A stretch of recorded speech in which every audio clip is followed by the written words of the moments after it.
this is Robin. Hi, is this the Swedish Lutheran Church in Cambridge? We haven't been that in a very long time, but yes. I'm the pastor of Faith Lutheran Church. How can I help you?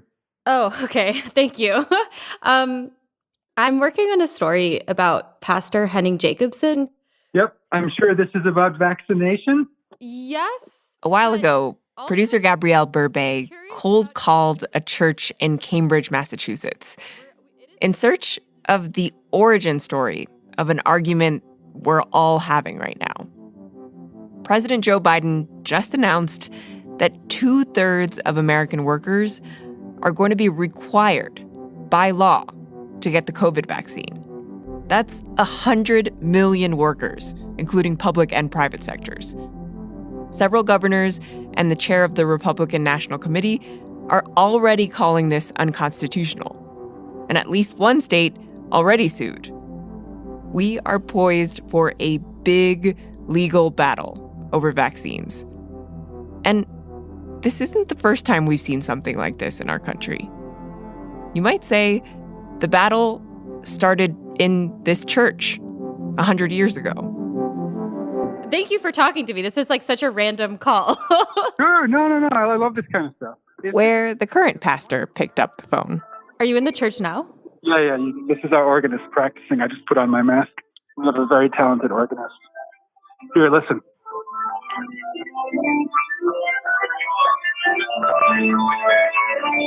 Oh, I can hear that, yeah.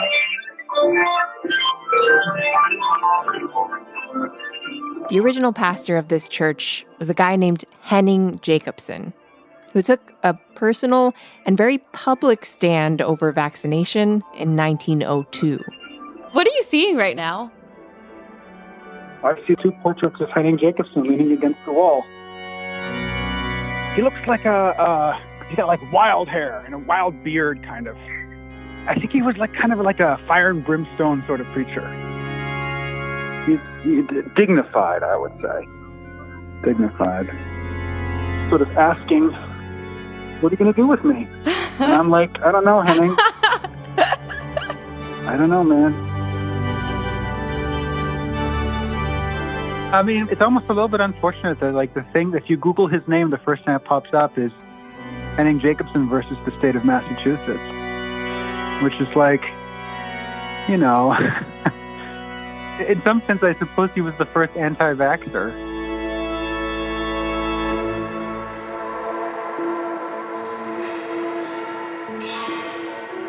This week, the story of a man who took a stand for something he believed in and asked the Supreme Court to step into an argument that we still haven't settled over where the line is between our rights over our bodies and our duty to others.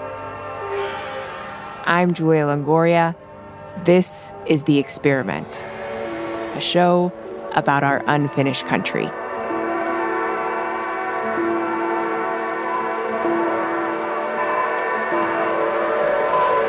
I once got a call from Swedish Public Radio.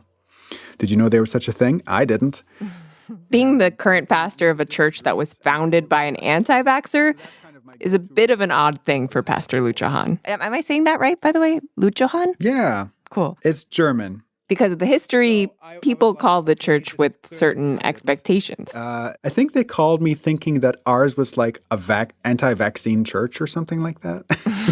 And I'm like, sorry, man, I have to disappoint you. We had a flu shot at the soup kitchen at our church just the other day. The story of Henning Jacobson's case has this weird quality about it, where people keep reaching back to try and find some kind of meaning from the life of this one anti-vax pastor. So if we were going to do the movie in your head of how Henning's life went, how does it start? Let's see. With the little knowledge I have to figure out a movie. The movie would have to start in Sweden. The movie would start in Henning's boyhood, in 19th century rural Sweden, in a town called Illestad, which is a remote community settled near a big blue lake surrounded by rolling plains. If you wanted to focus the movie on what he is most famous or infamous for, which is the Supreme Court case, then a Hollywood movie would probably start with him sweating and in pain, having his first bad experience of the vaccine. Henning first got vaccinated in Sweden when he was 6 years old. And then he carries that memory into his later life. And then I imagine him coming to this country, wide-eyed, 13 years old, and sort of being struck by the diversity of America. Then he ends up going to college and seminary. All I know about him is from the few records we have here at church. It's really not much to go on. You know, you should really talk to a historian. Can you introduce yourself? Sure. I'm Michael Wilrich. I'm chair of the history department at Brandeis University, and I'm the author of Pox, An American History.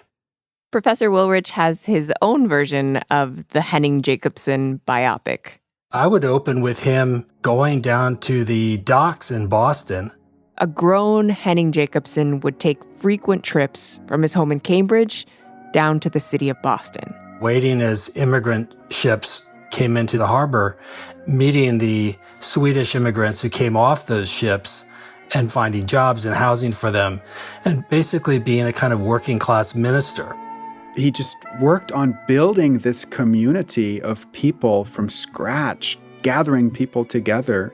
Pastor Luchahan calls him a sort of community organizer. He founded a church, an immigrant church here, among people who were, for the most part, poor laborers who came to this country not with a lot of money, seeking economic opportunity.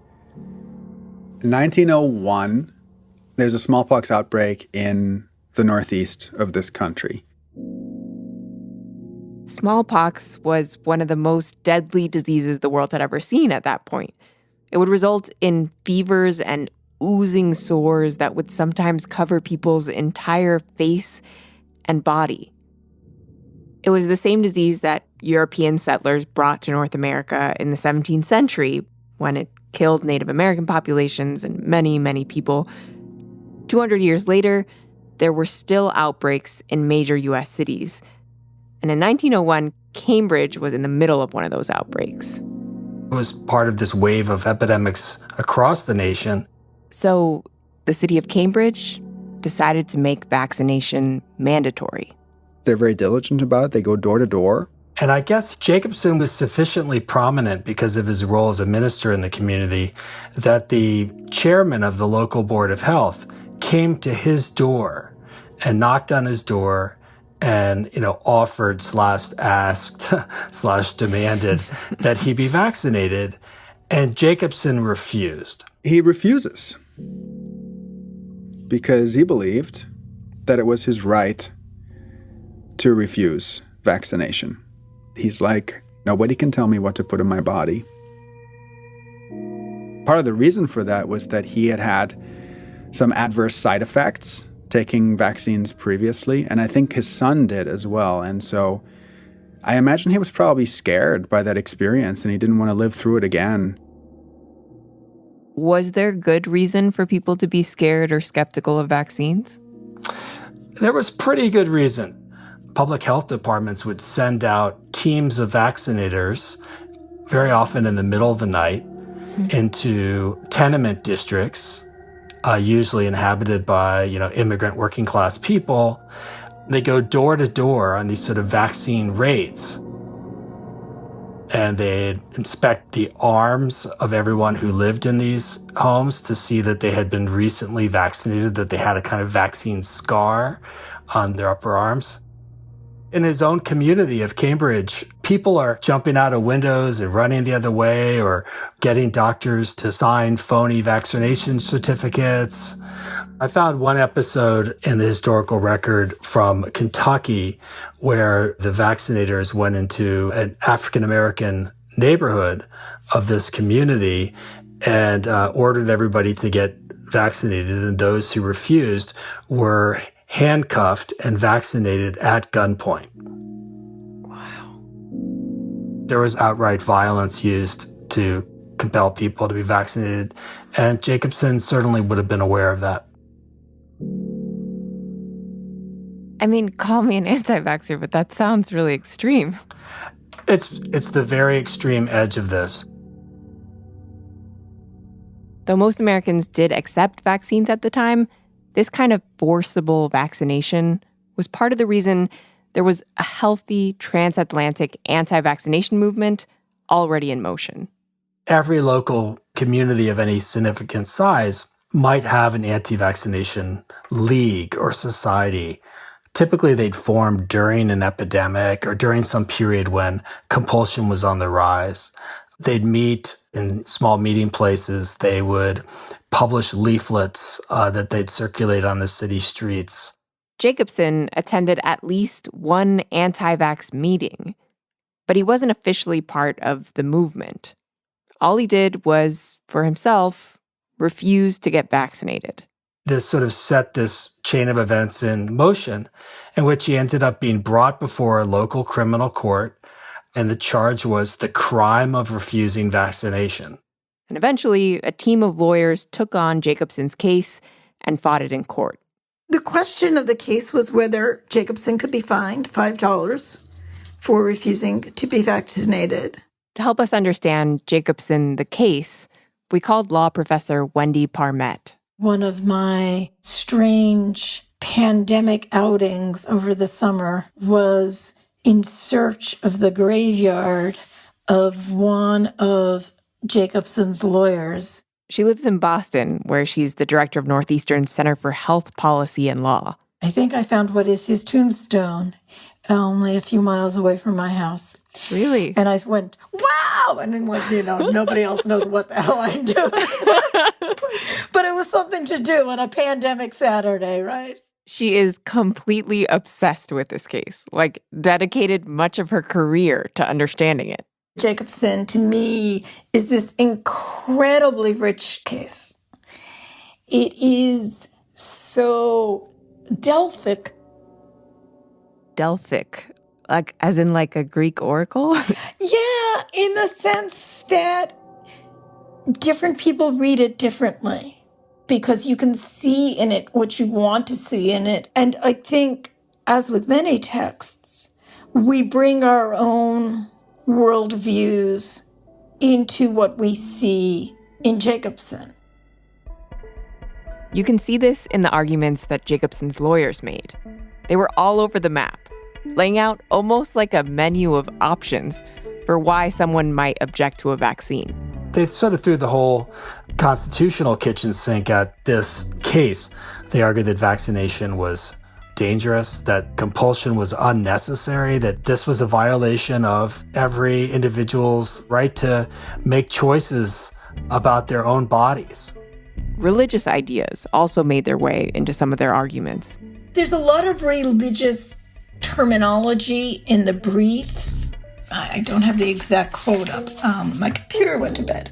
Can you give me one second to wake up my computer? Yeah, of course. And I will find it.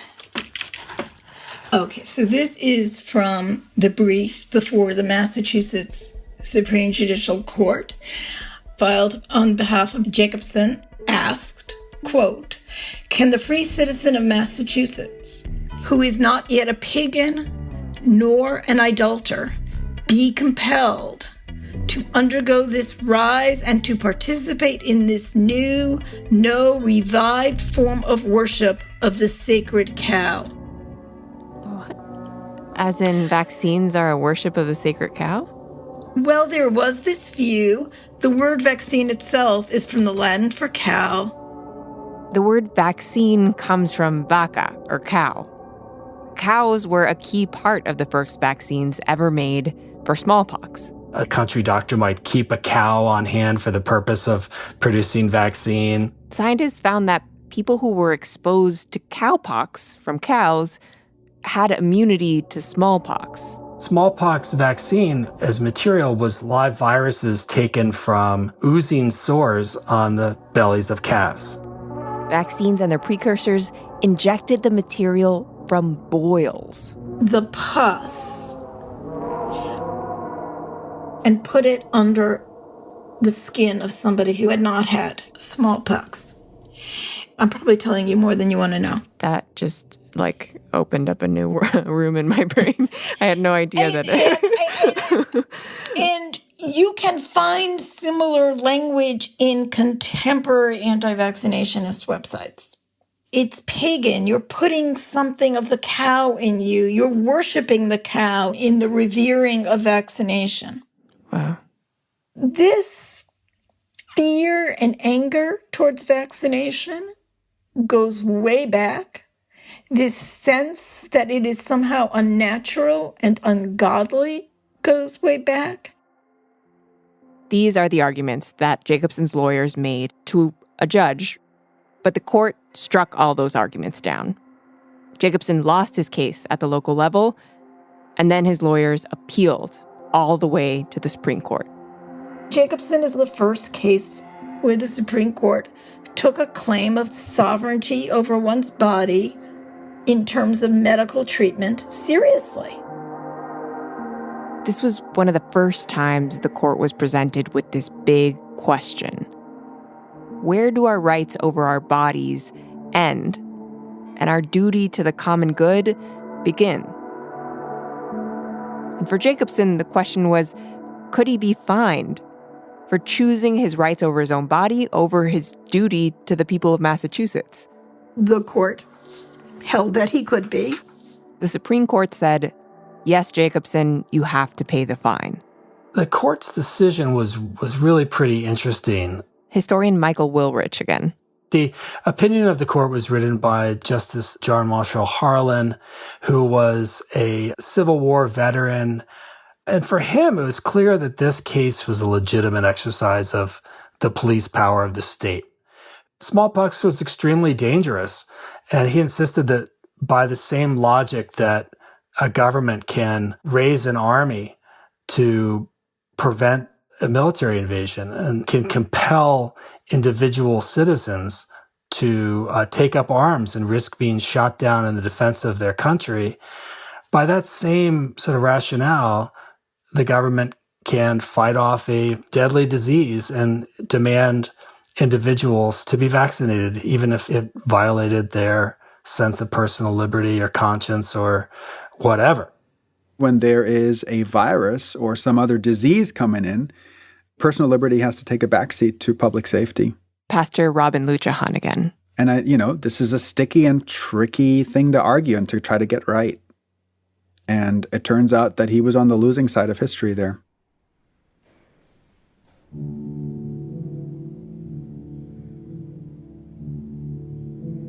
Since 1900, an estimated 300 million people in the world have died from smallpox.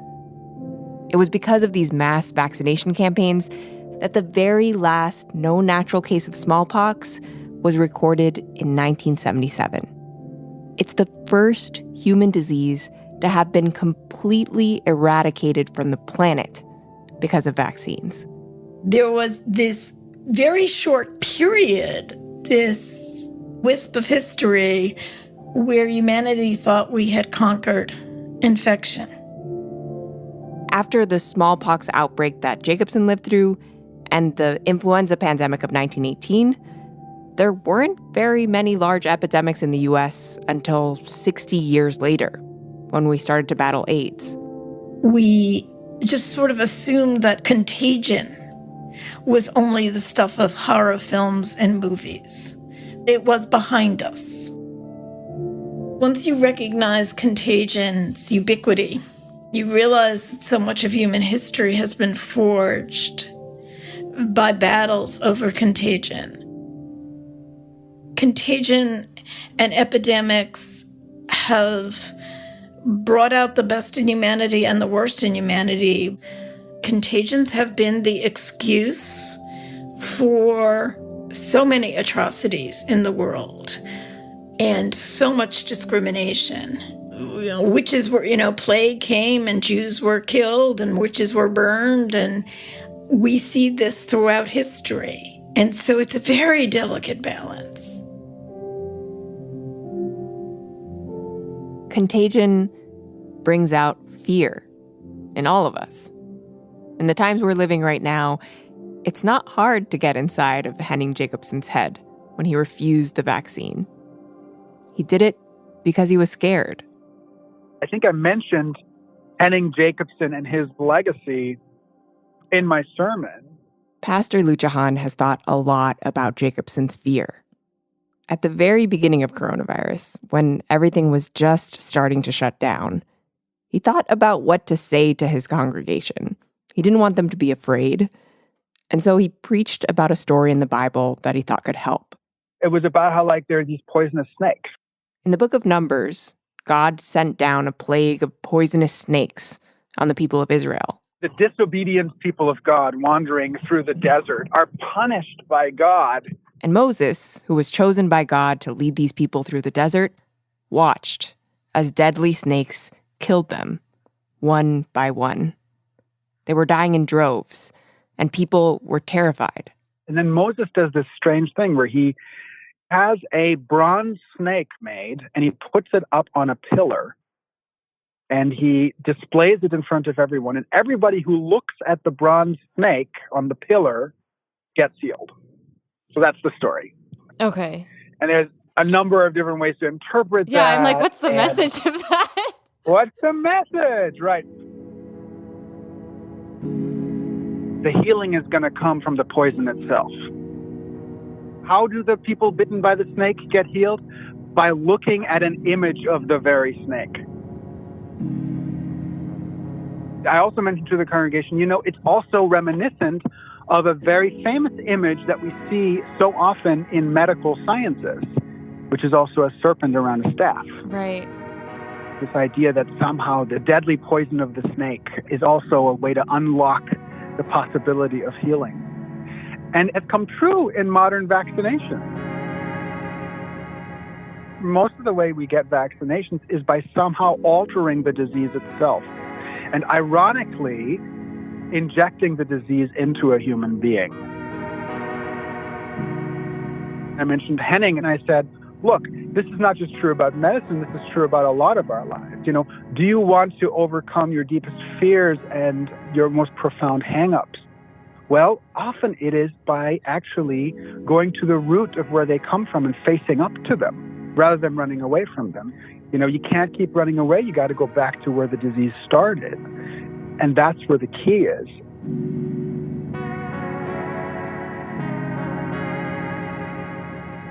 Jacobson's case paved the way for governments to require vaccination for kids in schools. It's been cited in New York and California recently to strike down people's religious objections to vaccines. Pastor Luchahan is glad that Jacobson lost this case, even if it means he's not sure where to put up that portrait of Jacobson in his church. We can be grateful for his work here. Yeah. At the same time, also saying the dude was terribly mistaken about this one thing for which, unfortunately, he's most famous now. And I think, in a way, maybe that's beautiful, because it then means that we don't get to make an idol of him. We don't get to make this perfect, pristine founding father of him. He was complicated.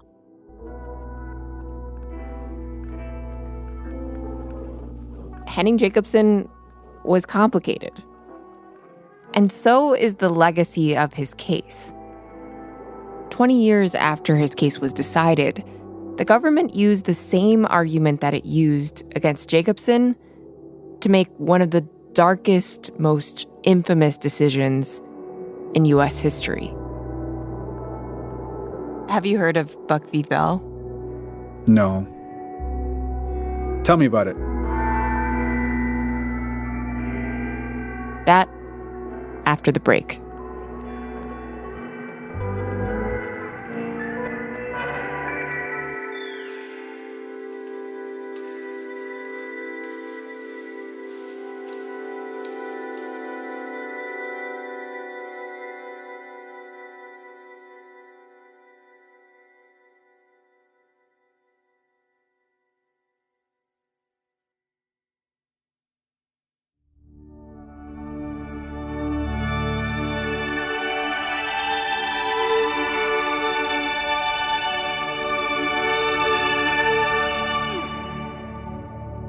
Over the years, people keep reaching back into Henning Jacobson's case, looking for answers not just to vaccination questions, but to bigger questions about how much power the government should have over our bodies. And the line between liberty and duty to others is not always so easy to draw.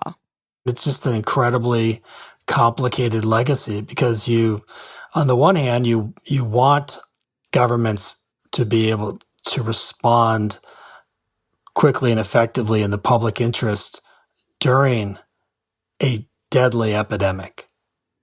On the other hand, you want that to be carefully measured. Historian Michael Wilrich again. The first time he read about the Jacobson case was actually as a footnote in a very different case.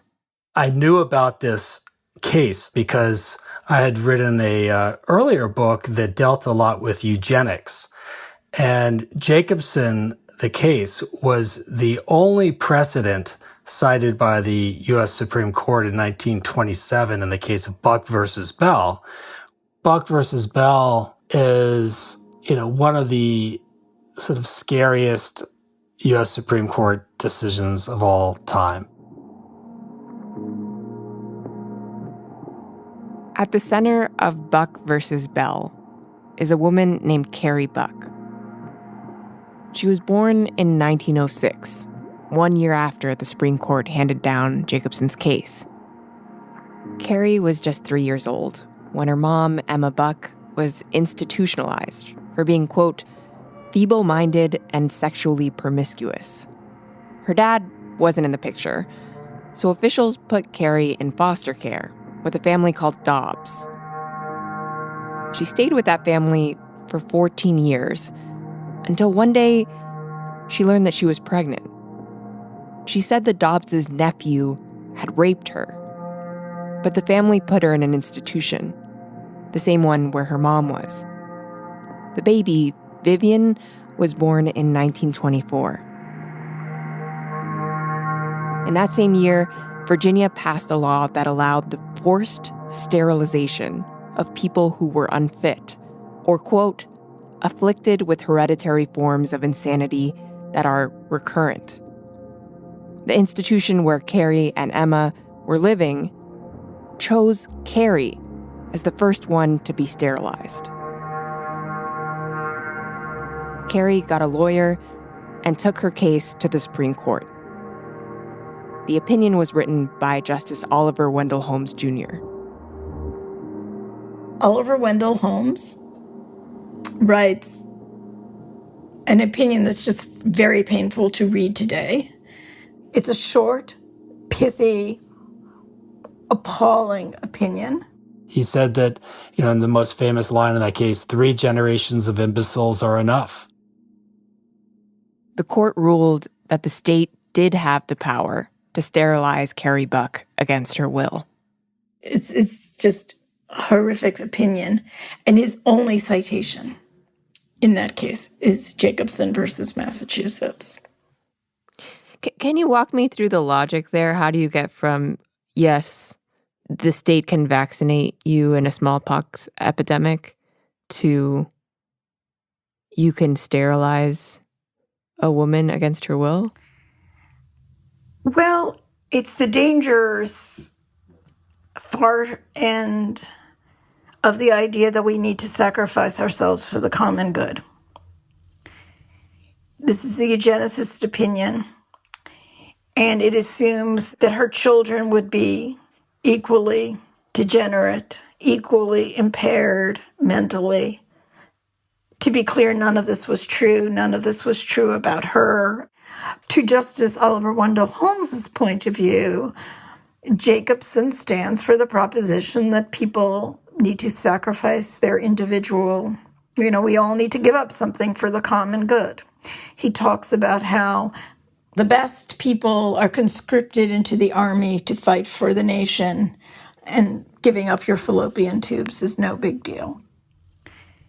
It's the dangerous perversion of Jacobson and Jacobson's calling to the common good and Jacobson's invocation of the social contract.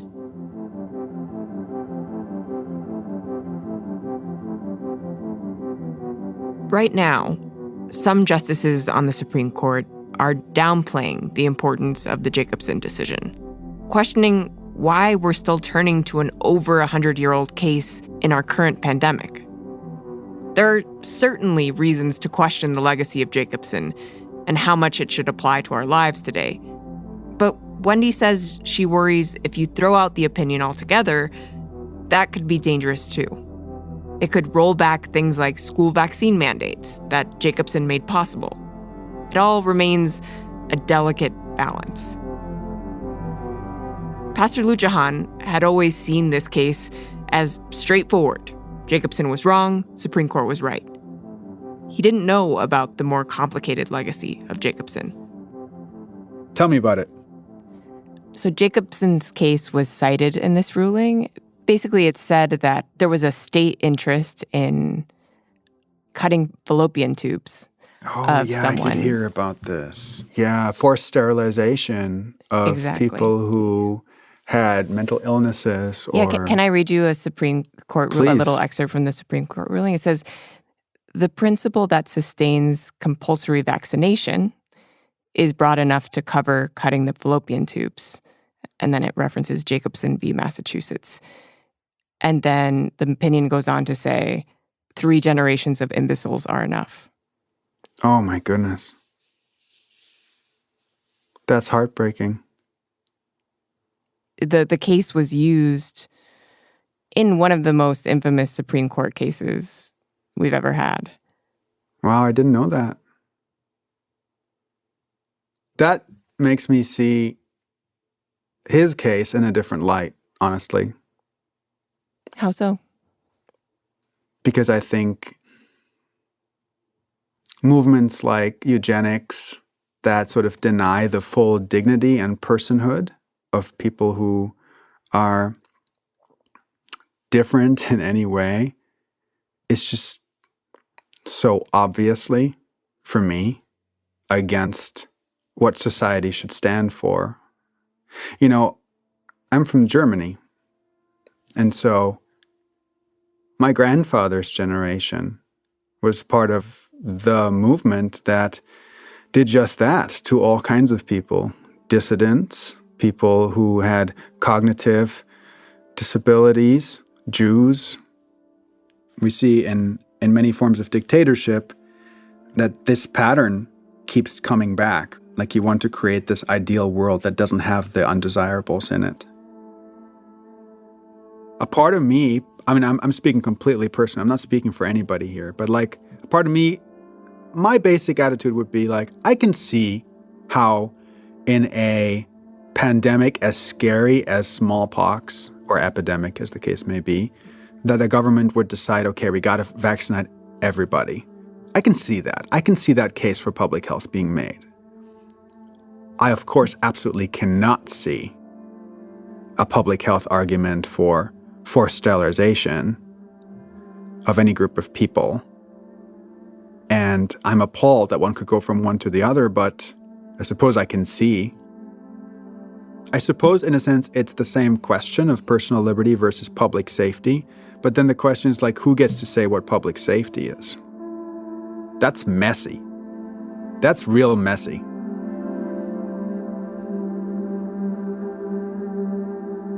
I just wonder, like, thinking about him as somebody who had these convictions, who was stubborn about them, who fought all the way to the Supreme Court, right? That takes a lot of energy. That quality is not necessarily a bad thing, right? That's something that we value today. I mean, looking back on that part of his life, what do you think his life can teach us about the sort of legal battles, any battles we're fighting today?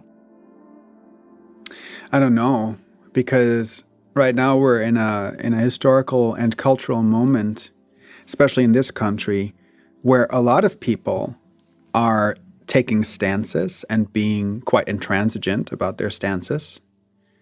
It's very popular right now to die on a hill, as they say, and to be gung-ho about it, and then have all these people online cheering you on as you do.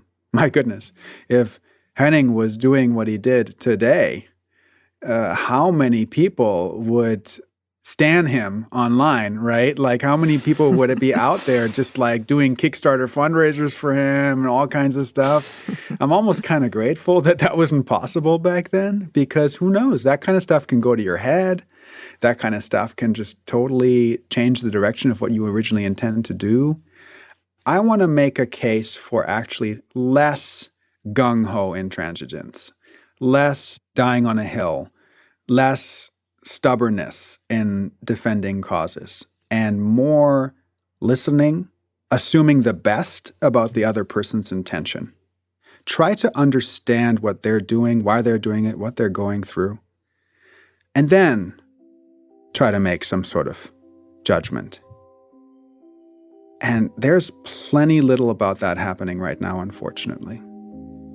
And maybe that wasn't Henning's strongest quality, but he subscribed to the same confessions and beliefs that I do. And I think that's our task right now, too.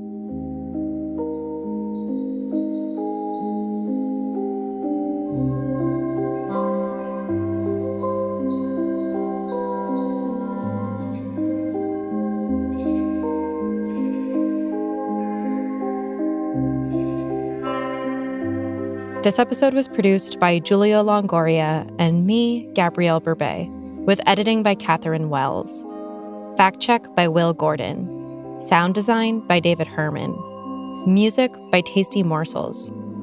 Our team also includes Emily Botine, Tracy Hunt, Natalia Ramirez, Peter Bresnan, and Alina Coleman.